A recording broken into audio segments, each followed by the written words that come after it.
ہوتی ہے لیکن راوی میں تھوڑا سا کلام آ جاتا ہے، بات ٹھیک ہوتی ہے، ہوتی حدیث ہے لیکن اس کے روایت کرنے والوں پہ کلام آ جاتا ہے، اس کے روایت کرنے والوں پہ کلام آ جاتا ہے۔ کاش کہ ان بے ہدایتوں کو، ان غیر مقلدوں کو کوئی علم حدیث کا پتہ ہوتا، کاش۔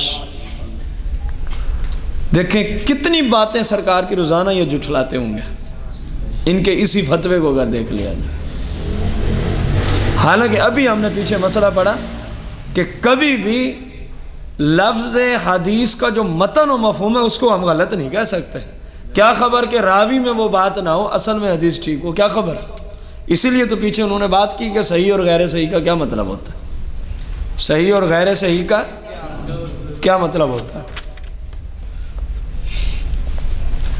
اب غور کریں کہ لوگوں نے کیا معنی بیان کیا اور جن سے حدیث کے علم کا تعلق ہے محدثین وہ کیا معنی بیان کر رہے ہیں۔ یہ کتاب جسے ہم آپ کو بتا رہے ہیں مدینہ یونیورسٹی مدینہ منورہ کے ایک ڈاکٹر صاحب ہیں، انہوں نے لکھی ہوئی ہے، اور یہ کتاب تمام جامعات میں علماء کو دورہ حدیث میں پڑھائی جاتی ہے، حدیث کی اقسام سمجھانے کے لیے پڑھائی جاتی ہے اور نصاب میں شامل ہے۔ یعنی کوئی یہ نہیں ہے کہ کسی گھر کے مسئلے ہم آپ کو عرض کر رہے ہیں، یہ وہ ہیں جب سے اصول حدیث پہ کلام شروع ہوا ہے کوئی مائی کا لال اس کلام کو توڑ نہیں سکتا، الا یہ کہ وہ ہو ہی غیر مقلد، اس کی تو بات ہی الگ ہے۔ ہم تو بات ان کی کر رہے ہیں جو کم از کم مسلمان تو ہو، اس کا نام کیا ہے؟ جو کم از کم مصطلح الحدیث۔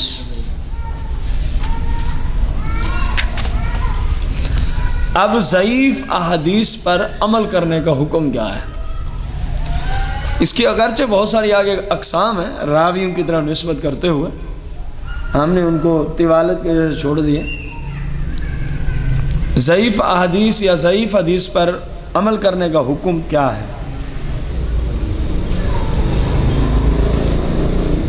ضعیف حدیث مبارکہ پر عمل کے بارے میں علماء کا کچھ اختلاف ہے۔ ضعیف حدیث مبارکہ پر عمل کرنے کے بارے میں علماء کا کچھ کیا ہے، لیکن جمہور علماء کی یہ رائے ہے، جمہور علماء کی یعنی علماء کی کثرت نے یہ فتویٰ دیا ہے سادہ لفظوں میں، اور اصول بھی یہی ہے للاکثر حکم الکل، جس طرف اکثر چلے جائیں وہ سبھی کا حکم اسی طرف لگ جاتا ہے،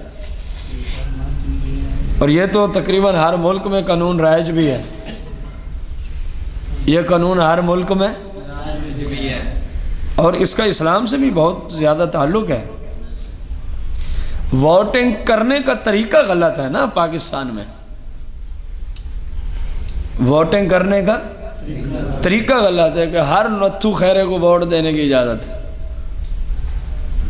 جس کو طہارت کے مسائل نہیں آتے وہ بھی ووٹ ڈالنے گیا ہوا ہے۔ اسلام میں ایسی بات نہیں تھی، اسلام میں تو ارباب حل و عقد یعنی سادہ لفظوں میں زمانے کے مفتی، زمانے کے محدثین فقہا، یہ جس بندے کو وقت کا حاکم مقرر کر دیں گے وہی حاکم کہلائے گا۔ اسلام نے تو یہ احتیاط رکھی تھی کہ عام بندے کو یہ حق ہی نہ دیا جائے۔ کیوں؟ عام بندے کو سمجھ نہیں ہے کہ کس کو اتنی بڑی ذمہ داری دینی ہے، کس کو اتنی بڑی۔ اگر کسی کو اسلام کے اس اصول کی سمجھ نہ آئے تو میں ان سے ایک چھوٹی سی مثال دے کے پوچھنا چاہوں گا، خصوصاً یہود و نصارہ کے یہ اعتراض ہو سکتا ہے نا ہمارے اس اسلام کے مسئلے پر، مسلمان کو تو نہیں ہو سکتا۔ اور جی یہ بھی کوئی بات ہے، یہ بہت بڑی بات ہے۔ لاکھوں کروڑوں لوگوں کا ایک نظام چلانے کے لیے ایک شخص کو مقرر کرنا ہوتا ہے، اور تمہاری ایک چھوٹی سی مشین چلانے کے لیے اگر کسی بندے کی ضرورت ہو، ایک چھوٹی سی مشین، تو ہر نتھو خیرے کو اجازت ہوتی ہے بندہ سلیکٹ کرنے کی آپ کی فیکٹری میں؟ اس کے لیے آپ باقاعدہ طور پہ ایک ڈگری کا متحمل شخص جس پہ آپ کو اعتماد بھی ہوتا ہے، ایک چھوٹی سی مشین ہے، کوئی 10 لاکھ کی 20 کروڑ کی ہوگی، 20 ارب ڈالر کی ہوگی، بس اس کے لیے تمہیں سمجھ آتی ہے کہ ہر نتھو خیرے کو اجازت نہیں ہونی چاہیے، کیونکہ آخر مشین چلانی ہے، کیونکہ آخر کتنی گندی عقل ہے یہود و نصارہ کی، اپنے ہاتھ کی بنائی ہوئی ایک چیز کو چلانے کے لیے ہر بندے کو اجازت نہیں کہ جس کو تو کہہ دے گا ہم اس کو رکھ لیں گے، اس کے لیے باقاعدہ اچھی خاصی تنخواہ پہ ایک اسپیشل بندہ رکھتے ہیں جو سلیکٹ کرتا ہے، پھر جس کو کیا جا رہا ہے اس میں شرائط دیکھتے ہیں، فلاں درجے کا ڈپلومہ ہے، فلاں یونیورسٹی سے پڑھا ہے، اتنا تجربہ ہے، فلاں سسٹم ہے، دیکھتے ہیں کہ نہیں دیکھتے؟ ایک چھوٹی سی، بالکل چھوٹی سی، اور جس بندے نے کروڑوں لوگوں کا نظام چلانا ہوتا ہے اس کو ہر نتھو خیرہ ووٹ دے سکتا ہے۔ اگر تمہیں یہ سمجھ نہ آئے تو پھر اپنی فیکٹریوں سے سمجھ لینا۔ اسلام کے اصول وہ ہیں جن کو اگر بندہ عقل سلیم سے سمجھنا چاہے وہ سمجھ میں ضرور آتے ہیں۔ ہاں ایک بندہ ہٹ درمی پہ کھڑا رہے میں مانتا نہیں ہوں تو اس کا علاج ہی کوئی نہیں، جس طرح کے غیر مقلد ہیں، اب پتہ ہے سارا کچھ، قرآن میں بھی آیا، حدیث، مانتے نہیں، اب کیا کریں؟ منوانے کے لیے تو فاروق اعظم جیسا حکمران درکار ہے، پھر جو پہلے ہفتے میں سارے مدارس اور ساری مساجد کو بالکل سیل کرا دیں گے، اور جو توبہ طیب ہوگا وہ جیل سے باہر آئے گا، ورنہ ساری زندگی وہیں گزرے گی۔ یہاں تو ایسا حکمران ہو تو پھر تمہارے جیسے لوگ مانیں گے۔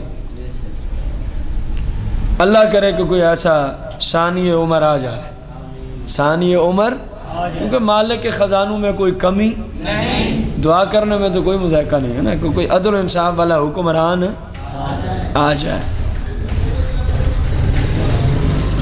کیا لکھ رہے تھے ہم؟ ضعیف حدیث پر عمل کرنے کا،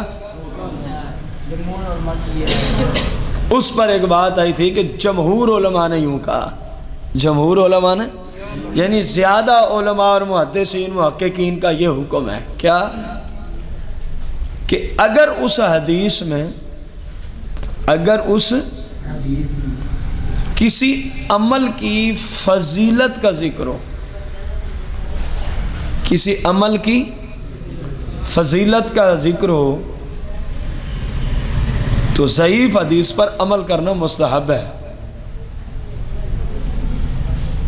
یا اللہ ان وہابیوں کو ہدایت عطا فرما، یہ جو کتنی حدیثوں کو روزانہ جو ہوتی حدیثیں ہیں ان کو معاذ اللہ جھوٹا قرار دے دیتے اپنی جہالت کی بنا پہ۔ عمل کرنا کیا ہے؟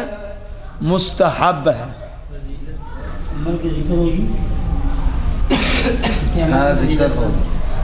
جس حدیث میں کسی عمل کی فضیلت کے بارے میں ذکر ہو اس پہ عمل کرنا مستحب ہے۔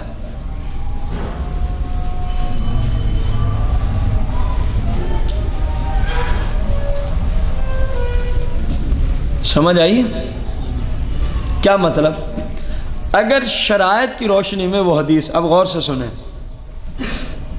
شرائط کی روشنی میں وہ حدیث کیا ہو جائے؟ حدیث ضعیف کی تعریف پہ پوری اترے، حدیث ضعیف کی تعریف پہ پوری اترے، یعنی حدیث حسن والی شرائط اس میں، ابھی آپ نے یہ تعریف پڑھی ہے، اور حدیث حسن کے بارے میں کیا لکھا؟ حدیث صحیح والی، ذرا ان کڑیوں کو ملائیں گے نا تو آپ کو سمجھ آئے گی یہ کتنے بڑے بدمعاش ہیں۔ حدیث حسن کی تعریف میں انہوں نے کیا لکھا؟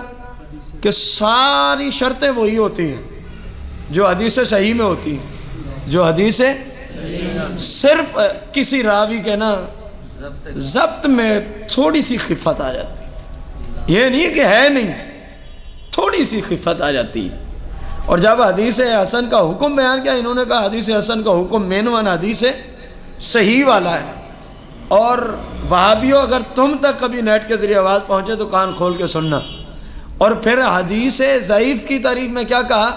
کہ جس میں حدیث حسن والی جو شرائط ہیں ان میں سے کوئی، مطلب حدیث صحیح والی شرائط میں سے کوئی شرط، لیکن یہ شرائط کس چیز کی ہیں؟ راویوں کے اندر ہیں۔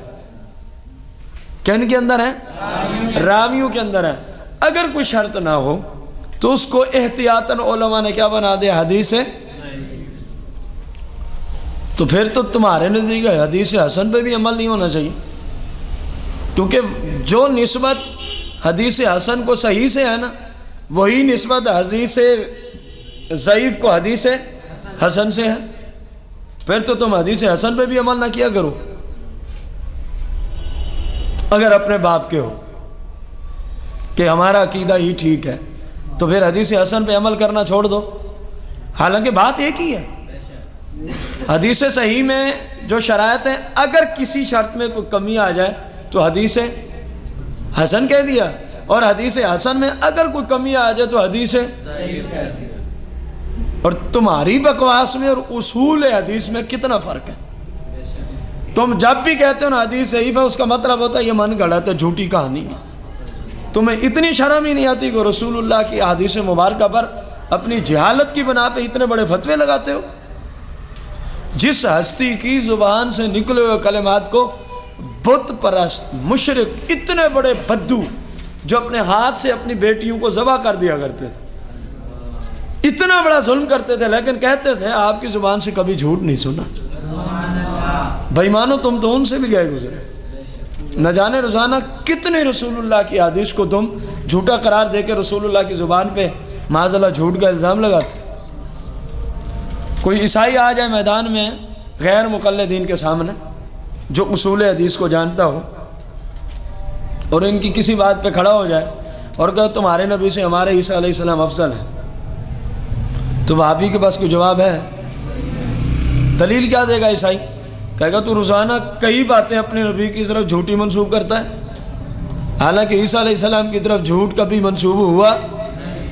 تو جس نبی کی طرف جھوٹ منسوب نہ ہوا ہو اور جس کی طرف روزانہ کئی مرتبہ کیا جاتا ہو، افضل کون ہوگا؟ عیسائی کا دعویٰ بن سکتا ہے کہ نہیں بن سکتا؟ تمہارے ترجموں میں اسی طرح کی گستاخیوں پر عیسائیوں نے کئی مرتبہ اعتراض کیے ہیں، کئی یونیورسٹیوں میں یہ معاملہ بنا ہے، لیکن الحمدللہ وہاں مسلمان بیٹھے ہوتے ہیں، وہ کہتے ہیں نہیں، مسلمانوں کی اردو والے ترجموں میں رہنمائی کرنے کے لیے نا یہ ترجمے ناکافی ہیں، انٹرنیشنل لیول پر اگر کروانی ہے تو لے آؤ میدان میں عیسائیوں کنز الایمان شریف کو لے آؤ۔ وہ پتہ ہے کہاں سے ثابت کرتے ہیں؟ دیکھو تمہارے علماء نے لکھا ہے ہمارا نبی گناہ گار تھا، سورہ فتح میں لکھا ہے ان لوگوں نے، وہ عیسائیوں نے دلیل رکھی وہابیوں کے ترجموں کو دیکھتے ہوئے، نجدیوں کے ترجمے کو۔ دیکھو تمہارے علماء نے اپنے نبی علیہ السلام کے بارے میں لکھا وَوَجَدَكَ ضَالًّا فَهَدَىٰ، ہمارا نبی گمراہ ہو گیا تھا، اور جو گمراہ ہو جائے وہ اسلام سے ہٹ جاتا ہے نا۔ وہ تمہارے ترجموں کو دیکھ کر اتنے بڑے گستاخ ہو تم، اتنے بڑے نمک حرام ہو تم، انہوں نے کئی مرتبہ چیلنج کیا تمہارے نبی سے ہمارا نبی افضل ہے۔ یہ تو اعلیٰ حضرت کی مزار پر انوار پہ رب کی لاتعداد رحمتیں نازل ہوں کہ جب وہاں یہ آواز عیسائیوں نے اٹھائی تو کچھ اعلیٰ حضرت کے ترجمے سے پہچان رکھنے والے بیٹھے تھے، انہوں نے کہا زبان بند کر، یہ ترجمہ ہی ٹھیک نہیں ہے جس کو تم میدان میں لے آیا۔ مسلمانوں کی رہنمائی کے لیے اردو زبان میں ترجمہ لینا ہے تو اس ترجمے کا نام کیا ہے؟ فرمایا اس کو لے آ، اس سے کوئی ایسی گستاخی دکھا، پھر اس عیسائی کی زبان بند ہو جاتی ہے، پھر اس عیسائی کی زبان کیا ہو جاتی ہے؟ ترجمہ قرآن کا کیا، ڈالر لیے تھے انگریزوں سے اور گستاخی کی رسول اللہ کی شان میں، اور آنے والے سارے جو سادہ لوگ تمہیں ماننے والے مسلمان پیچھے آنے تھے ان سب کا ایمان برباد کر دیا تم نے، ان سب کا ایمان کیا کر دیا؟ برباد کر دیا تم نے۔ ہم اللہ کریم سے پناہ مانگتے ہیں کہ اردو ترجموں میں سے اللہ کریم کنز الایمان کے سوا ہمیں کسی کے پڑھنے کی توفیق ہی نہ دے، جس کی وجہ سے بندے کا ایمان ہی برباد ہو جائے۔ اس کو پڑھنا کیا، اس کو تو خریدنا ہی ناجائز۔ اور ہمارے مسلمان جب بھی مارکیٹ میں جائیں ترجمے والا قرآن دے دو، آگے 10 مکتبے ہیں تو 8 جو ہیں وہ بد مضمون کے ہوتے ہیں، انہوں نے اٹھا دینا انہی کا ترجمہ۔ جب لینے جاؤ تو پہلے کہا کرو ترجمے والا قرآن شریف چاہیے جس کا نام ہو کنز الایمان، اور جس کے مصنف مترجم ہوں امام وقت، مجدد وقت، امام احمد رضا خان رضی اللہ تعالیٰ عنہ، اس ترجمہ کو لیا کر، پھر تجھے کسی جگہ پریشانی نہیں آئے گی ترجمے کی دنیا میں۔ یقین جانے ہم عربی ترجموں کو جاننے کے باوجود یہ جملہ بول رہے ہیں۔ جب کبھی بھی امام صاحب کسی ایسے آیت کا ترجمہ کرتے ہیں نا، 1400 سال کے عربی مفسرین کو روح کو چھو کے ایک جملے میں بند کر دیتے ہیں۔ ایمان خوش ہو جاتا ہے، روح تازہ ہو جاتی ہے۔ اللہ کریم ہمارے امام صاحب پر اور باقی جتنے سلف صالحین بزرگان دین گزرے، ائمہ مجتہدین جن کے توسل سے ہم بھی دین سیکھ رہے ہیں، اللہ ان تمام کے درجات بلند فرمائے، آمین بجاہ النبی الکریم علیہ الصلوۃ والتسلیم۔ ایک اس کو کہتے ہیں حدیث موضوع، ضعیف کے آگے ایک درجہ ہے حدیث موضوع۔ حدیث موضوع کا معنی ہے من گھڑت حدیث، جس کا سرکار سے کوئی تعلق نہ ہو، کسی بندے نے اپنی طرف سے گھڑ دی ہو، کسی بندے نے اپنی طرف سے۔ اللہ کے امام صاحب کو عمل کی توفیق عطا فرمائے۔